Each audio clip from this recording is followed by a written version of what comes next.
Doc on the Run. We help injured runners run.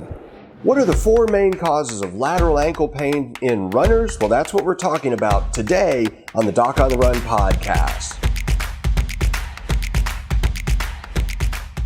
Okay, if you've been running, training for a marathon or an ultra marathon or something like that, and you start getting pain on the outside of your ankle, you do have reason to be concerned. And there are really four things that seem to cause pain on the outside of the ankle the most, and we're going to talk about those today. And when I'm talking about the outside of your ankle, the lateral side of your ankle, if this is your big toe here, your pinky toe's over here, lateral side is the outside, on the side that's on your little toe side.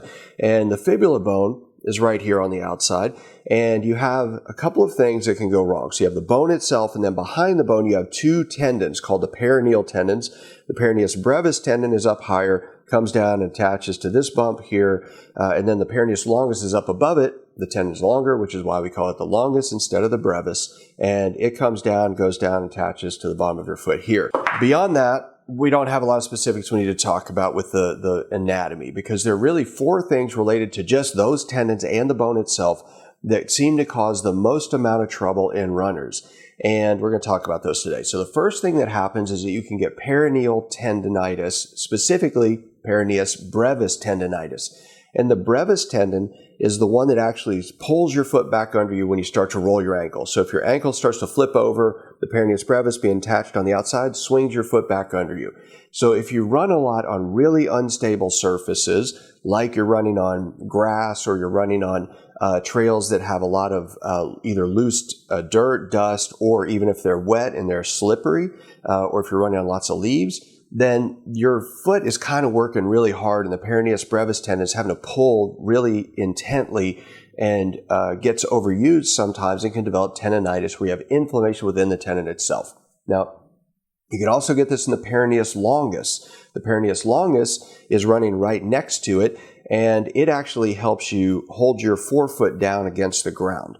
So sometimes, depending upon your foot type, if you run on surfaces that are sloped, the peroneus longus tendon has to work too hard to try to keep your foot stable underneath you, and that tendon becomes irritated, gets inflammation in it, and we call it tendonitis when you have inflammation within the tendon itself.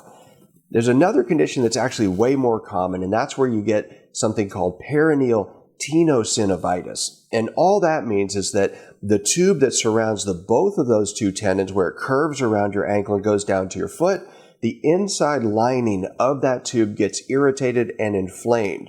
Now, it's a tube kind of like a garden hose. Like a garden hose, you turn on the water, it does not expand.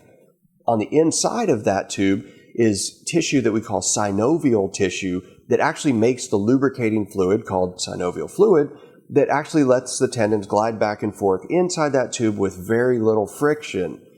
So if you get inflammation of the sheath that goes around those tubes, then what happens, the tendon sheath is a tube, but it's basically within the tube is the two tendons. And so the tendon sheath, when it becomes inflamed, we call it tenosynovitis because the synovial tissue on the inside gets swollen and inflamed. Well, unfortunately, when it swells, it can only swell inward.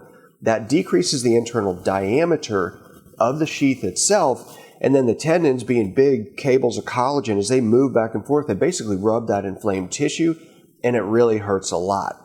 Now, there's a big difference between these two because one of them actually doesn't affect the tendons at all. It just sort of affects the wrapping of the tendons. And if you do something to really aggressively decrease the inflammation, it might get under control really, really quickly and stop bothering you. The fourth thing that it could be is a fibular injury. So the fibula bone you could get a fibular stress fracture or a stress reaction, which is basically like a sort of precursor to a fibular stress fracture. But sometimes it's hard to tell the difference between these conditions initially, because if you have a lot of pain and tenderness, sometimes you have to just push around and figure out, okay, test some things and figure out which one hurts the most. And most runners want to get an MRI to try to tell the difference, but if you actually just got it after a long run on the weekend or something, and you get an MRI the next day, you might have so much inflammation in the bone, the peroneus brevis tendon, the peroneus longus tendon, and the tendon sheath around the peroneal tendons that you can't actually get an accurate diagnosis anyway. So many times it's actually just really carefully and thoughtfully pushing around to figure out which thing hurts the most, and then you do some things to try to get it to calm down, and then the tenderness and the other things should go away. And so if you can use that as a way to tell the difference between the four conditions, you might be able to pinpoint the problem and then start figuring out how you can prevent it from happening again. Because if you get pain on the outside of the ankle and you don't figure out why you got it in the first place, getting rid of it is only going to be a temporary fix. It may come back and bug you again later. And in my experience, that happens right when you're about to do your race. So make sure that doesn't happen to you. Now, if you like this episode, please like it, please subscribe, and I'll see you in the next training. Doc on the Run. We help injured runners run.